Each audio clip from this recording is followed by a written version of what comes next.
On a scorching summer day miles from civilization, the senses are enveloped in a warm embrace.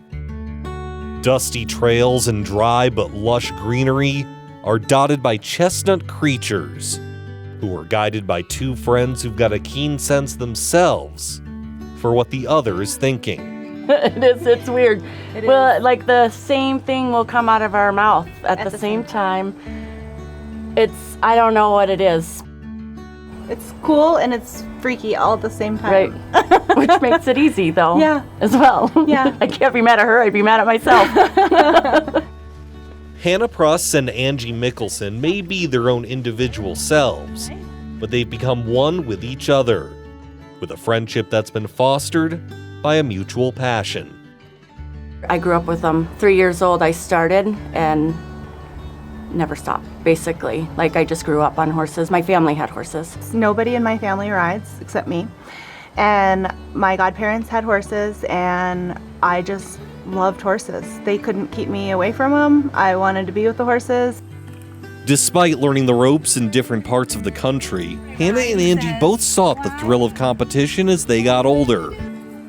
Ironically enough, they each had a neighbor that introduced them to endurance riding, where horses race between 25 and 100 miles over the course of several hours.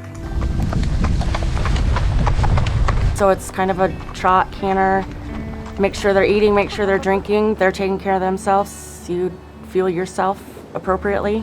So these heart monitors run off our watch, and so we can monitor our horse's heart rate the whole time that we are riding.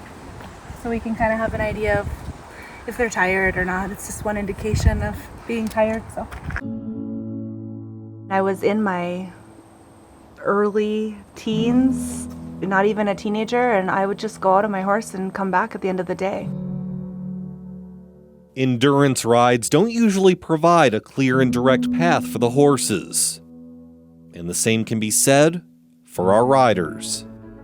I was born with a parachute mitral valve. My heart was not working properly.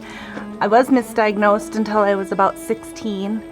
And originally they told my family that I wouldn't probably live to be older than 4. At that time, my left ventricle had grown so much and my heart was so deformed and enlarged that they weren't able to do a simple mitral valve replacement. So they basically told me, when you can't walk from here to there, then you'll need a heart transplant.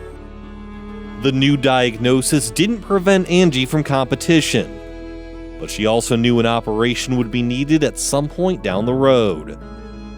Years later, in January 2000, she received her transplant. But a new heart couldn't diminish what Angie had always loved. June, I went to my first endurance ride back. It's those 6 months. Yeah, I was ready to go. So I have one stent in my heart, but other than that, my heart is quite healthy. 2009, my horse fell on pavement, and I didn't wear a helmet at that time, and so my head hit the pavement, and a bad head injury, fracture. It was kind of a long recovery kind of thing. Like, I did okay, but it was just a lot. Things changed, I guess, and so I just had to figure out how to do things different. Hannah's own detour was certainly distinct, but no less traumatic. Yet, like Angie, the only place she wanted to be was back in the saddle. My first goal was to get back on the horse and go ride. So I think that happened in May, and I think I did an endurance ride at the end of the year, like August or September, just to know that I could still, I don't know, that was my goal that year. Whether it was the nature of the land or the nurture of the horses, Hannah and Angie each found their way back. And that was before they had actually found each other. We had a mutual friend here, and she thought that we should meet, and so My husband was here. We camped here, actually. They said, hey, come meet this gal from North Dakota. She's your age, blah, blah, blah. We're going to ride a 30-mile loop. And I thought, all right, well, I'll get off at 7. It'll take 3 or 4 hours. We'll be fine. Well, it took 6.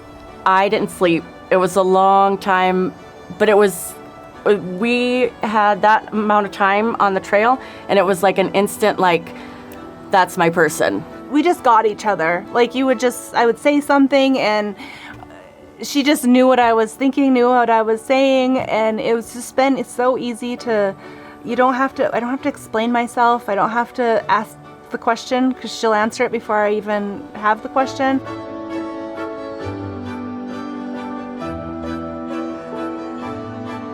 For more than a decade now, the answers have been clear as day for both Hannah and Angie.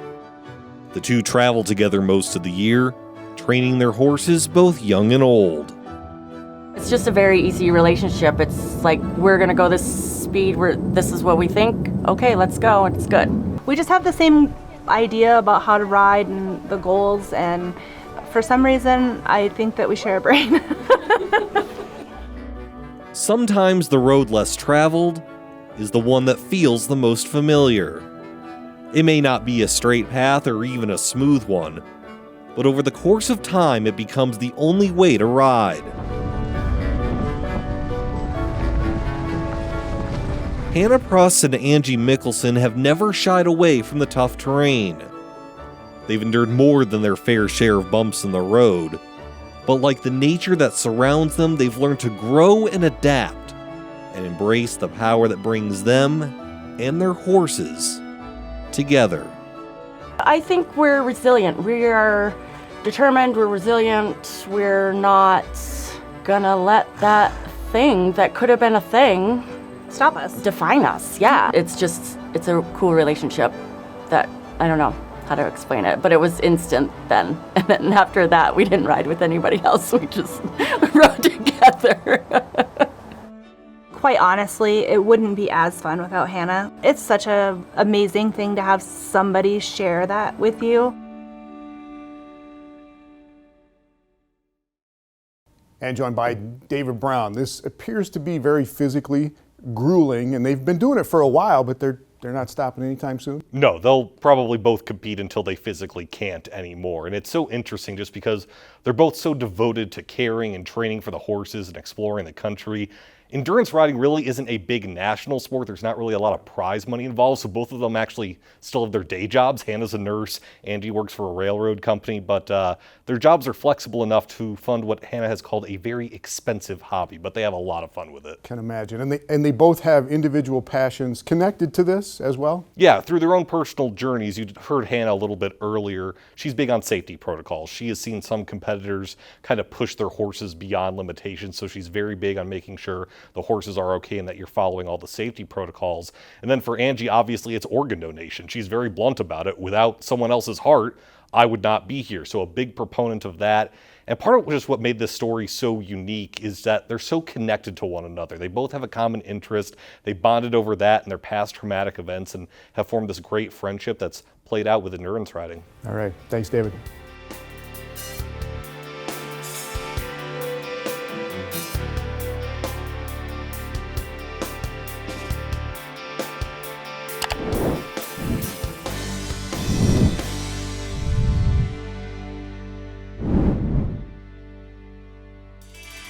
This has been Midco Sports Magazine, presented by Build Your Base with Beef Sports Nutrition and Training Program.